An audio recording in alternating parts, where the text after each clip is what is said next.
បងប្អូនដែលដឹងពីគុណតម្លៃនៃសត្វលីងជឿក្រហមថ្ងៃហ្នឹងបងប្អូនចំណាយពេលខ្លីៗ4-5នាទីមកស្ដាប់មើលថាតើសត្វលីងជឿក្រហមហ្នឹងគឺវាមានគុណតម្លៃអីខ្លះទៅលើសុខភាពរាងកាយរបស់មនុស្សយើងជាទូទៅ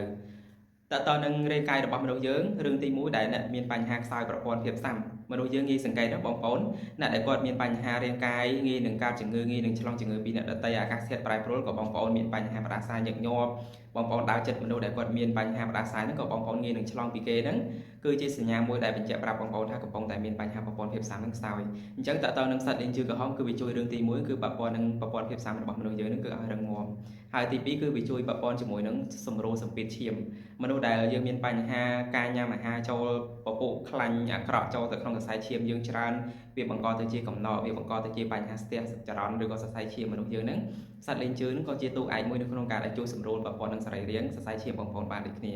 ាហើយបងប្អូនដែលយើងមានជាតិពុលក្នុងថ្លើមញ៉ាំអាហារគីមីជាប្រចាំចូលហ្នឹងក៏វាជួយសម្រួលបញ្ហាទាំងអស់ហ្នឹងបានដូចគ្នាដែរហើយបើព័ន្ធជាមួយនឹងបងប្អូនដែលមានបញ្ហាអាសាជាមួយនឹងអាឡែស៊ីស្បែកប្រតិកម្មជាមួយនឹងអាហារគ្រឿងសមុទ្រអីហ្នឹងបញ្ហាទាំងអស់ហ្នឹងសត្វលេងជឿក្រហមក៏វាជួយទៅដោះស្រាយបញ្ហាហ្នឹងបានដូចគ្នាបងប្អូនទាំងអស់គ្នាហើយបើព័ន្ធជាមួយនឹងប្រព័ន្ធខួរក្បាលប្រព័ន្ធការចងចា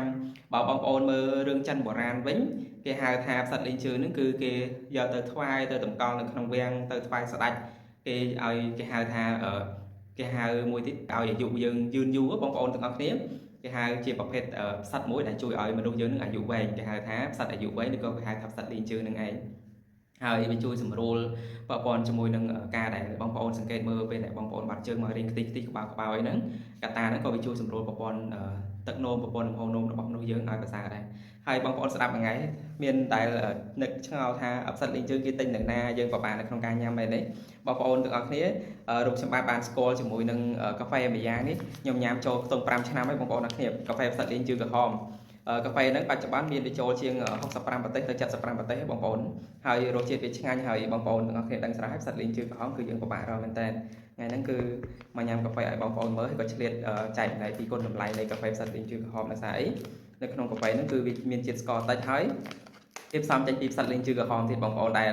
លអត់មានឱកាសឬក៏អត់សូវមានពេលនៅក្នុងការទិញផ្សិតលីងជើងញ៉ាំគឺអាចញ៉ាំជាមួយនឹងកាហ្វេហ្នឹងបានបងប្អូននៅលើប្រអប់របស់វាក៏គេមានដាក់ប្រភេទកាហ្វេតាក់ទងជាមួយនឹងគ្រឿងផ្សំ ingredient របស់វាគឺជាតិស្ករតិចហើយវាគេផ្សំចេញពីម្សៅទឹកដោះគោហើយជាមួយនឹងស្ករឆ្អិននៅក្នុងស្ករឆ្អិនហ្នឹងគឺបងប្អូនញ៉ាំចូលទៅ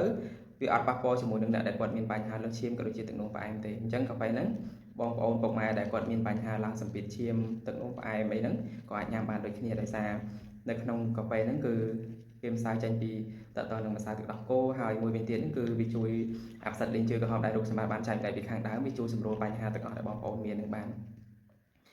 កាលពីមុនបងប្អូនអរគ្នាបាត់ពិសោធន៍រូបសម្បត្តិផ្ទាល់គឺធ្វើការងារនៅខាងតាមតំបន់ឧស្សាហកម្មអីហ្នឹងការងារការក្រុមហ៊ុនអីហ្នឹងគឺមួយថ្ងៃញ៉ាំគ្រឿងកំប៉ុងមិនក្រោមពី2កំប៉ុងទេមិនថាខារ៉ាបាវវឹសគោចូលអីហ្នឹងគឺសុទ្ធតែជាអ្វីដែលខ្ញុំចូលចិត្តទេតែដល់ពេលខ្ញុំស្គាល់កាហ្វេហ្នឹងគឺស្គាល់5ឆ្នាំហើយបងប្អូនអរគ្នាក៏បានជ្រើសញ៉ាំដោយសារអីតម្លៃវាស្មើនឹងគ្រឿងកំប៉ុងវាស្តៀងនឹងគ្នាដែរទេហើយយើងញ៉ាំគ្រឿងកំប៉ុងវាមានហានិភ័យទៅលើសុខភាពអញ្ចឹងញ៉ាំចូល5ឆ្នាំហើយថ្ងៃហ្នឹងក៏បានថតវីដេអូឲ្យបងប្អូនមើលខ្លះវាគោផ្សំនឹងប្រធានបទដែលរូបសម្បត្តិចែកបណ្ដៃប្រព័ន្ធថ្ងៃហ្នឹងជាមួយនឹងកាហ្វេផ្សិតលីងជើគេហៅប្រភេទដែលគេនិយាយថាកាហ្វេសុខភាពហើយប្រធានបទដែលរូបសម្បត្តិចែកបណ្ដៃពីខាងដើមវាប្រព័ន្ធជាមួយនឹងផ្សិតលីងជើនឹងឯងអញ្ចឹងខ្ញុំជឿថាបងប្អូនមួយចំនួនក៏ដូចជាបងប្អូនខ្លះក៏អត់សូវបានស្គាល់ប្រភេទផ្សិតហ្នឹងទេ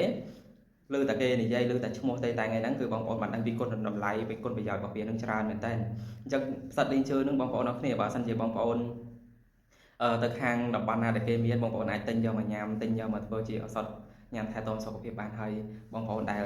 ចង់ញ៉ាំផ្សិតលីងជើនឹងក៏អាចញ៉ាំជាមួយនឹងកាហ្វេនឹងបានដែរដោយសារកាហ្វេនឹងក៏មានផ្សិតលីងជើដែររសជាតិវាឆ្ងាញ់បងប្អូនអត់ផ្អែមខ្លាំងហើយរសជាតិវាឈ្ងុយ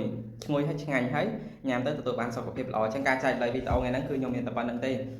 េហើយបងប្អូនដែលធ្លាប់ញ៉ាំផ្សិតលីងជើក៏ដូចជាធ្លាប់ស្គាល់ហ្នឹងកុំភ្លេចចូលខមមិននៅក្នុងវីដេអូហ្នឹងម្នាក់មួយផងបងប្អូនអរគ្នាហើយអរគុណដល់បងប្អូនដែលចំណាយពេលដ៏មានតម្លៃហ្នឹងមកតាមដានវីដេអូរូបសម្បត្តិរហូតដល់ចប់ទាំងអស់គ្នាអរគុណច្រើន